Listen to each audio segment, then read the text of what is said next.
दिनै प्रमद बर' सारनि दैदेननाय जेनाखि सरकार बे सरकारनि जेनाखि नीति आरो आदर्श बेखौ मोजां मोननानै जोंहा सेन्ट्रेल BSUनि माखासे दैदेनगिरि आरो क'क्राझार डिस्ट्रिक्ट BSUनि माखासे दैदेनगिरि राफोद दैदेनगिरि जेनाखि लाइमोनफोर बिथांमोनहा दिनै UPPL हानजायाव जयेन जाफैदों आरो बिथांमोनखौ जोङो गोसो गोरबोजों बरायनानै लादों आरो फैबाय थानाय समाव फैबाय थानाय इलेक्शनाव जोङो इलेक्शन गेलेनायजों लोगोसे समाजखौ मोजां दानो थाखाय जोङो ज'यै आखाइ हमलायनानै हान्थिलांनो थाखाय जोङो बिथांमोननो मिजिं होदों।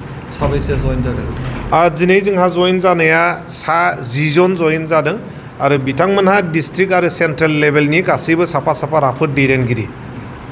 इयुथ हिसाबै मा साखाफोरा फैबाय थानाय बिसायख'थिनि थाखाय? प्रमद बर' सारा बांसिनै जुदि खामानि मावोबा गासैबो इयुथखौ लानानैनो खामानिखौ मावो आरो फैबाय थानाय जेनाखि बिसायख'थि BTCनि बिसायख'थि बेवहाय जोंनि जेनाखि खामानि ग्राउन्डनिफ्राय लानानै टप लेभेलसिम बियो गासैबो जाजोब्बाय आरो जोङो जोंनि दैदेनगिरि जोंनि गासैबो मावथिफारिया बिथांमोनहा जोंनि रायजो राजानि नांगौखिनि रायजो राजानि गांनाय उखैनाय रायजो राजानि जेनाखि अभाब अभिजुग बेवहाय गसंथानानै दं आरो रायजो राजाफोरजोंनो थानानै खामानि मावबाय थादों।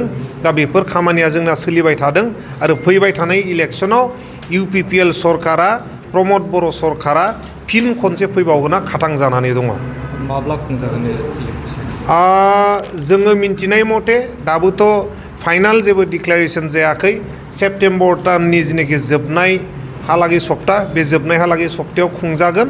दा जेब्ला फाइनाल डिक्लेरेसन जागोन इलेक्शन कमिशननिफ्राय अब्लासो जोङो बेखौ बुंनो हागोन।